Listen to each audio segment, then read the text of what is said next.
салому алайкум бинандаҳои азизу арҷуманд. Нашри барномаи иттилоотии ахборро мустақиман аз телевизиони Тоҷикистон оғоз менамоем.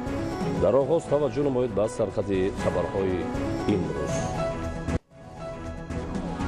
тоҷикистон ватани наврӯз аст. таҷлили наврӯзи байналмилалӣ ва хусусиятҳои он муаррифгари миллати тамаддунсоз.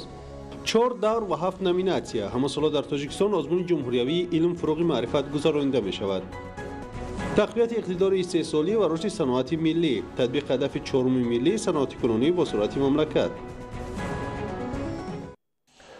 дӯст доштани ватан, миллат, мероси фарҳангӣ ва гузаштаи таърихӣ ба ҳар шахси равшанфикру бедордил ва умуман инсони комил муҳим аст.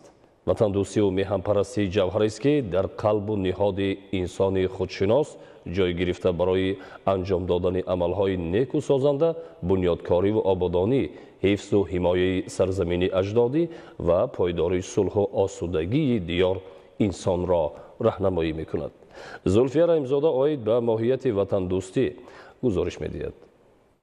ватандӯстӣ эҳсоси гарму гувороест ки аз азал дар ниҳоду замири мардуми тоҷик ҷо гирифта, фарзандони миллатро ба заҳмату талошҳои созанда ба хотири ободии ватан, оромии сарзамине ки барояд азиз аст ва аз худ кардани беҳтарин арзишҳои инсонию фарҳангӣ раҳнамоӣ мекунад. ватандӯстӣ ин як воҷаи бисёр хушоҳанге ҳаст ки вақте ки мо дар хона, дар оила, дар мактаб, дар коргаҳ ба он дучор меоем, ба мо як ҳушдоре ё бонге медиҳад ки мо аз нуқтаи муҳиме андеша кунем. андеша аз он кунем ки мо ватан дорем, диёр дорем, марзу бум дорем ва он моро сарпаноҳ аст. ватандӯстӣ оғоз мешавад аз ҳамон гаҳворае ки нахустин бор тифл дар он ҷо худро мешиносад ва рӯ ба модар меорад. ватан аст ки мо нафаси осуда дорем. ватан аст ки мо ҳар субҳгоҳ бо як хотири табъу болида ба сӯи коргоҳ мешитобем. дар ватан ҳастем ки мо садои озоди худро дорем ва ҳар чизе ки ниёз дорем, ба ҳар чизе ки муҳтоҷ ҳастем, ба ҳар чизе ки мо зарурат ҳаст, дилпурии мо ва қадами устувори мо ана ҳамин ватан доштан аст. дар замони муосир ки раванди глобализатсия ба ҳама давлатҳои ҷаҳон таъсир мерасонад, мо бояд қадру манзалати ватани худ, Тоҷикистони азизро амиқан дарк намуда, онро бо ҷон ҳифз намоем. ватандӯстӣ ин ҳамон шеваи оҳангест ки мо бояд дар ҳифозати он, дар пойдории он, дар бақои он кӯшида бошем. агар ҳар яки мо ҳамчун соҳибватан, соҳибдиёр, соҳибмулке ки ифтихор аз ватандорӣ мекунем, як саҳме дар пешравии ин ватан дошта бошем. ин ба он оварда мерасонад ки моро имрӯз дар арсаҳои баланди олам шинохта бошанд, эътироф кунанд ва аз мавҷудияти масалан як миллате, як халқе бо номи Тоҷикистон огаҳ бошанд. агар имрӯз мо мехоҳем ки фарзанди асили тоҷик бошем, бояд бо виҷдони поку маданияти баланд ҳастии худро барои ватани азизамон бубахшем ва ҳимояи сарзамини аҷдодӣ, Тоҷикистони соҳиби истиқлол, манфиатҳои миллӣ, омӯзиши осори гаронбаҳои донишмандону мутафаккирони тоҷикро ки сабақи худшиносӣ аст, вазифаи аввалиндараҷаи худ шуморем. зулфия раҳимзода, аҳлиддини карим, убайдуллои сайвалӣ, ахбор. тоҷикистон ватани наврӯз аст. ҳамасола дар рӯзи таҷлили наврӯзи байналмилалӣ хусусиятҳои хоси ин ҷашн ки аз ниёгон мерос мондаанд ба ҷаҳониён муаррифӣ карда мешавад. бо назардошти аҳамияти таърихӣ ва умуми башарии наврӯз, чанд сол пеш ин ҷашни бостонӣ бо ташаббуси Тоҷикистон бо қадномаи маҷмӯаи умумии Созмони Милали Муттаҳид мақоми байналмилалӣ гирифт ки мояи ифтихори мардуми фарҳангии тоҷик ба ҳисоб меравад. гузориши хабарнигорони мо. наврӯз бо таърихи беш аз 6000 солаи худ бузургтарин ҷашни миллии тоҷикон ва соли нави аҷдодии мо маҳсуб мешавад. ин ҷашни бузург бо шарофати озодиву соҳибистиқлолии Тоҷикистон на танҳо ба мақоми расмӣ соҳиб гардид, балки бо талошҳои роҳбарияти олии давлату ҳукумати ҷумҳурии Тоҷикистон ба ҳайси ҷашни эҳёи табиату зебоӣ мақоми байналмилалӣ касб карда, имрӯз дар саросари олам бо шукӯҳу ҷилои тоза таҷлил карда мешавад. ин барои мардуми кӯҳанбунёди тоҷик ифтихори бузург ва боиси сарбаландиву сарфарозии ҳар як сокини Тоҷикистон мебошад. сабаби мондагор будани наврӯз ҳамчун ҷашни байналмилалӣ қобили қабул донистани он як қатор омилҳои хеле хубу зиёде дорад ки аз фалсафа, аз ҳикмати масалан ростӣ, рӯшноӣ, созандагӣ, сабзиш, яъне як ҳикмати хеле волои дӯст доштани ҳаёт, аз нав зинда шудани он чизҳое ки дар фасли сарди зимистон рӯ ба хоб оварда буданд, ё ки расидани офтоб ба бурҷи ҳамал аллакай як марҳилаи наве ки ҳам аз ҷиҳати тақвимӣ, ҳам аз ҷиҳати мавсимӣ мусоидат мекунад ки ҳаёт аз нав рӯ ба инкишоф, густариш, тараққӣ биёрад. дар доираи иқдомҳои созандаи роҳбарияти мақомоти иҷроияи ҳокимияти давлатии шаҳри душанбе ҳамчун рамзи ин ҷашни миллӣ соли дуюм аст ки дар маркази пойтахт баландтарин табақи сабзаи суманак ки рамзи баҳору наврӯз аст сохта мешавад.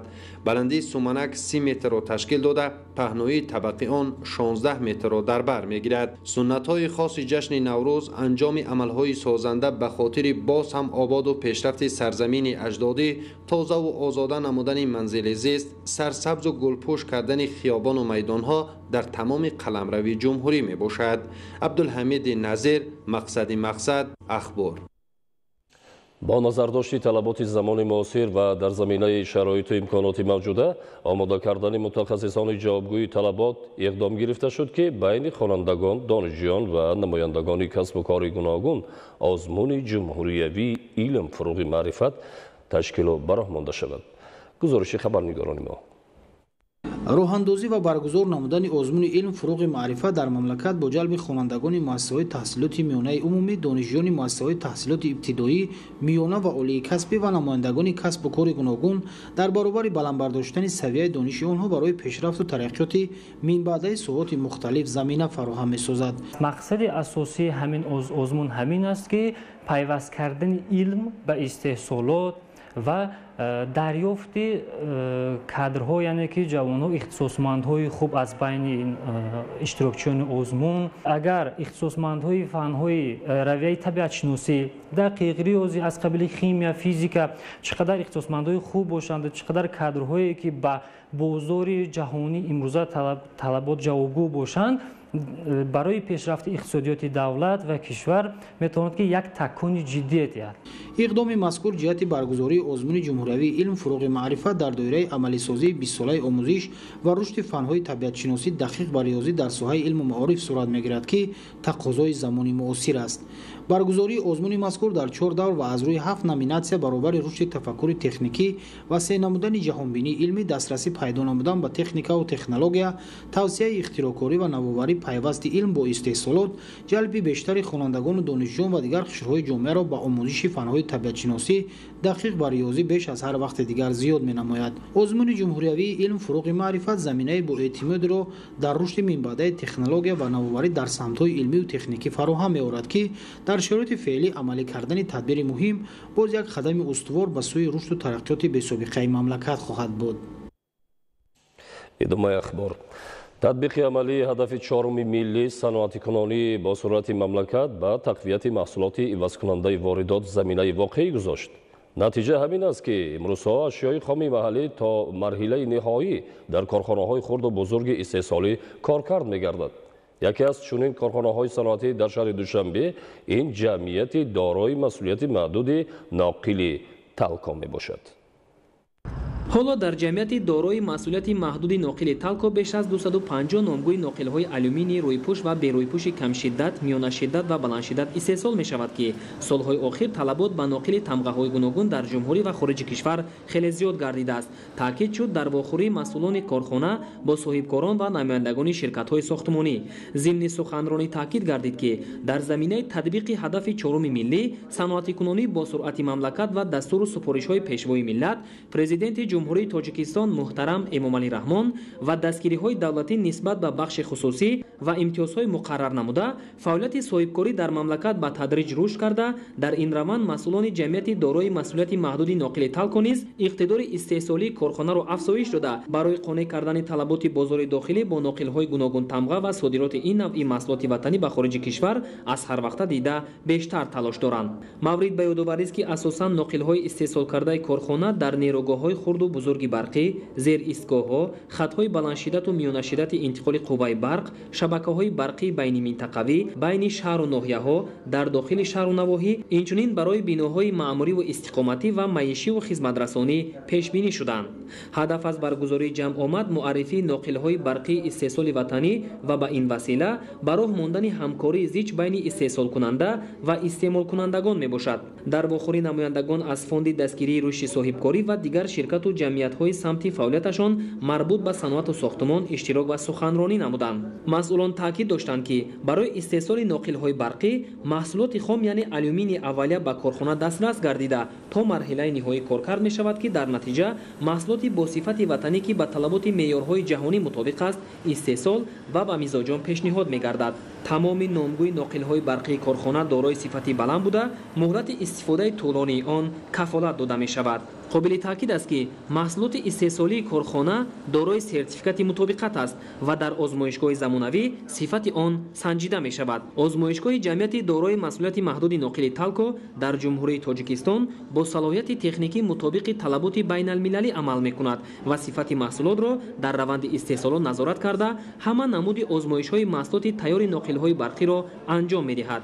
ин озмоишгоҳ дар ҷумҳурӣ беназир буда бо таҷҳизоти пешрафтатарини соҳа муҷаҳҳаз карда шудааст. бо истифода аз технологияи замонавии озмоишгоҳӣ сифати маҳсулот дақиқ санҷида мешавад.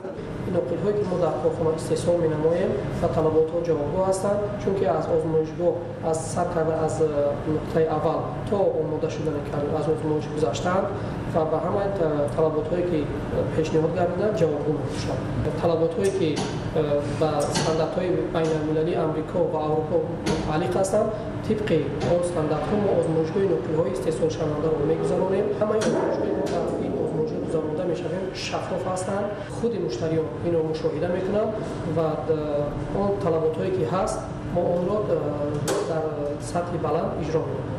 пас аз вохӯриву мулоқоти судманд гурӯҳи соҳибкорон ва намояндагони ширкатҳои сохтмонӣ аз ҷараёни истеҳсоли ноқилҳои барқӣ дар ҷамъияти дорои масъулияти маҳдуди ноқили талко шиносоӣ пайдо карданд. иттилоъ дода шуд ки хатҳои технологии корхона аз ширкатҳои бо нуфузи ҷаҳонӣ дастрас ва васлу насб гардидааст ки ба истеҳсоли ноқилҳои барқии гуногун тамға пешбинӣ шудааст. фаъолияти корхона дар ду баст ба роҳ монда шуда коргарони муҳандисиву техникӣ ва дигар мутахассисони маҳаллӣ ба кор ҷалб гардиданд. ҳадаф аз таъсиси корхона коркарди амиқи алюминии аввалия дар дохили кишвар ва истеҳсол кардани маҳсулоти тайёри содиротӣ мебошад. дар ноҳияи Рашт шуъбаи ҷарроҳии беморхонаи марказӣ барои 35 кат баъди таъмири асосӣ ба истифода дода шуд. бо анҷоми корҳои сохтмонӣ ҳамзамон шуъбаи ҷарроҳӣ бо таҷҳизоти муосири тиббӣ таъмин гардидааст. гузориши ҳамкорони мо. ба истиқболи ҷашни 30-солагии истиқлоли давлатии ҷумҳурии тоҷикистон дар қатори даҳҳо иншооти таъиноти гуногуни хоҷагии халқи ноҳияи Рашт баъди таъмиру барқарорсозӣ шуъбаи ҷарроҳии беморхонаи марказии шаҳраки ғарб ба истифода дода шуд. аз оғози корҳои таъмиру барқарорсозӣ қариб 1 сол сипарӣ мешавад. дар ин муддат коргарони ташкилоти пудратчӣ ҳамаи ҳуҷраҳои ҷарроҳию табобатӣ, озмоишӣ ва кабинетҳои кории табибонро аз ҳисоби маблағҳои мақомоти маҳаллӣ пурра таъмир намуданд. дар баробари ин сохтмончиён ҷиҳати фаъолияти мӯътадили тамоми ҳуҷраҳои шуъбаи беморхона дар фасли зимистон бо гармӣ насби шабакаи мустақили гармдиҳандаро бо ангишт ва нерӯи барқ ба сомон расониданд. бо мақсади таъмини ҳуҷраҳои табобатӣ ва кабинетҳои кории табибони шуъбаи ҷарроҳӣ аз ҳисоби вазорати тандурустӣ ва ҳифзи иҷтимоии аҳолӣ мизу курсӣ, рахти хоб барои беморон ва дигар таҷҳизоти тиббии зарурӣ кӯмак расонида шуд. зеро солҳои тӯлонӣ табибони ин макони табобатӣ ба чунин шароитҳои корӣ ниёз доштанд.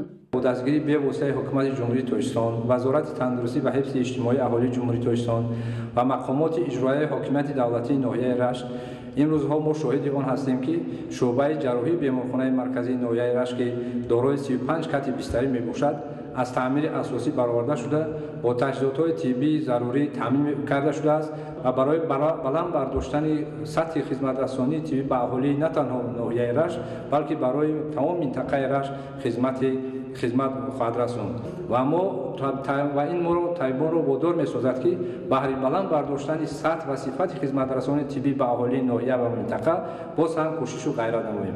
کارهای تعمیر و برقرارسازی در شعبه اورولوژی بیمارخانه مرکزی شهرک غرب از روی نقشه چاره‌بینی‌ها بخشیده به استقبال جشن 30 سالگی استقلال دولتی جمهوری تاجیکستان ادامه داشته. کارگران جد و جهد دارند که طبق نقشه پیشبینی شده فرمایشگر انشاءات را در مهلت معین شده و با صفت بلند به استفاده دهند. همزمان از روی نقشه فرمایشگر با انجام کارهای ساختمانی حجره‌های کاری طبیبان مؤسسه طبابتی با تمام تجهیزات طبی و میز و کرسی تامین کرده می‌شوند. ایدگل محمود دادرجان میرزازاده برای برنامه اخبار از ناحیه رشت. طرز حیات سالم یکی از سمت‌های اساسی سیاست اجتماعی حکومت جمهوری تاجیکستان به حساب رفته در اساس برنامه دولتی اصلاحات ساحه طب اینفراستراکچور تندرستی ناحیه مومن‌آباد تقویت داده می‌شود. از جمله بیمارخانه مرکزی ناحیه دارای تجهیزات تشخیص و طبابت معاصر بوده، سطح خدمترسانی نیز در این مؤسسه طبی خوب به راه مانده شده است. گزارش حکمت الله حسین زاده. با تجهیزات معاصر طبی هرچه بیشتر مجهز نمودن مؤسسه‌های معالجوی وزارت تندرستی و حفظ اجتماعی اهالی مملکت امکانات می‌دهد که اهالی بواسطه در محل زیست از تشخیص گذشته طبابت گیرند. مقامات اجرایی محلی حکومت دولتی ناحیه مومن‌آباد افزایش اهالی را به اینابت گرفته برای بنگاه‌های طبی و مرکزهای سلامتی تجهیزات نو وارد می‌نماید. در بیمارخانه مرکزی ناحیه برای حفظ صحتی عامه از امکانات‌های موجوده استفاده برده متخصصان لیاقتمند را به کار جلب می‌نمایند تا که صفت خدمترسانی طبی بهتر گردد. با کار آغاز نمودن شعبه بیماری‌های دل در شفاخانه مرکزی ناحیه مشکلات ساکنان را به مراتب آسان نمود، زیرا سالهای پیش اهالی برای طبابت بیماری‌های قلب به شهرهای کلاب، قرغان‌تپه، دوشنبه می‌رفتند. اکنون نیازمندان در مرکز ناحیه طبابت می‌گیرند. بیمارخانه مرکزی ناحیه مومن‌آباد عبارت از 189 کادر بوده و زیاده از 100,000 اهالی ناحیه خدمت می‌رساند. بیمارخانه از 10 شعبه عبارت بوده، 30 نفر دکتران معلومات عالی‌دار کار فعالیت دارند.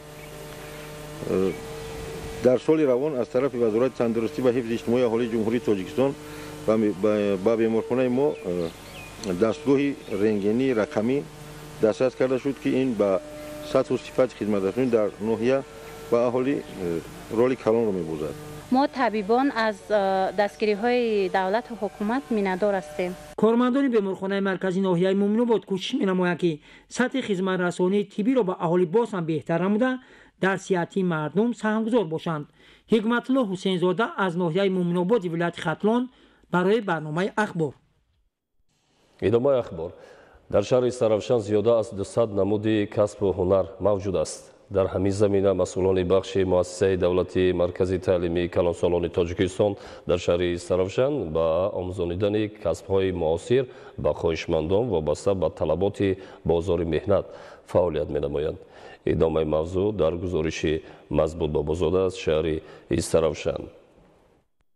بخش مؤسسه دولتی مرکز تعلیمی کلانسالان جمهوری تاجیکستان در شهر استرافشان فعالیت خویش را طبق دستور هدایت‌های غمخوارانه پرزیدنت جمهوری تاجیکستان محترم امام الرحمن از روی 3 سمت راه اندازی نموده است. به بیکاران در ریخته بخش اگنتی مهنت و شغل اهالی جمهوری تاجیکستان در شهر استرافشان نامنویس شده رایگان و به کلانسالان به کسب دلخواه مهر و محبت داشته با مبلغ کفالتی کسب و هنر آموزانده به اشخاصی که علاقه صاحب هنر هستند ولی شهادتنامه تصدیق کننده فعالیت کسب و هنر ندارند حجت تصدیق کننده داده می شود. فعلا به 16 نفر بیکاران در قید بخش اگنتی مهنت و شغل اهالی جمهوری تاجیکستان در شهر استرافشان در وضعیت تنتنوی شهادتنامه کسب تراکتورچی با درک تعمیر قسم‌های تراکتور رایگان سپرده شد. این کسب آموزان 2 ماه قبل و بخش مؤسسه دولتی مرکز تعلیمی کلانسالان جمهوری تاجیکستان در شهر استرافشان آمده تعمیر و راندن تراکتورهای گوناگون تمغه را از آموزگاران و استادهای ساحه به خوبی آموخته با شکرگزاری از دوران صاحب استقلالی کشور صاحب کسب و با جای کاری دائمی تامین گردیدند. در 2 گروه آموزش اساسهای کامپیوتر 20 نفر زنان و دختران بیشغل با شوق و رغبت بی اندازه به کسب آموزی فرا گرفته شدند. تعلیم و کسب آموزی در گروه قنادی و آشپزی که 25 نفر زنان و دختران بیشغل را در بر میگیرد امروز ادامه یافته ایستاده است. براخت شغل اهالی رایگان با مرکز تعلیمی کلانسالان با کورس آموزشی اساسهای کامپیوتری خوانده ایستادم. баъди хат ба мо шаҳодатномаи касбӣ медиҳанд ки бо ин шаҳодатнома фаъолияти кории худро давом медиҳем. мавриди зикри хос аст ки маркази таълими калонсолони шаҳри истаравшан бо мақсади бо касбу ҳунари муосир мусаллаҳ гардондани занону мардони калонсол ва духтарону писарони бешуғл бахшҳои хешро дар навоҳии шаҳристон ва зафаробод низ ифтитоҳ намуда дар соҳибкасб гардидани шаҳрвандон саҳми муносиб дорад. имрӯз дар марказ ва бахшҳои он 11 гурӯҳи таълиму касбомӯзӣ амал мекунад ки наздик 300 нафар калонсолони бешуғлро муттаҳид гардонидааст. ба касбҷоёни тибқи рӯйхти агентии меҳнат ва шуғли аҳолии ҷумҳурии тоҷикистон дар шаҳри истаравшан тартиб дода давоми 3 моҳ касб омӯзонида дар ин баробар ҳар моҳ ба маблағи 60 сомонӣ идроорпулӣ низ пардохт карда мешавад. дар маҷмӯъ дар замони ҷавоншавӣ ва бархӯрди тамаддунҳо бо иқдоми бахши муассисаи давлатии маркази таълимии калонсолони ҷумҳурии тоҷикистон дар шаҳри истаравшан ҳазорҳо нафар занону мардони калонсол ва ҷавонон соҳиби касби дӯстдошта гардида ба меҳнати софдилона машғул ҳастанд ва дар баланд гардидани сатҳи зиндагию фароғати оилаҳои хеш мунтазам ҷаҳду талош меварзанд. мазбут бобозода аз шаҳри истаравшан барои барномаи ахбор. тамошобинони азизу арҷуманд, ин буд барномаи иттилоъоти ахбор. таҳсияту хонобод бошед.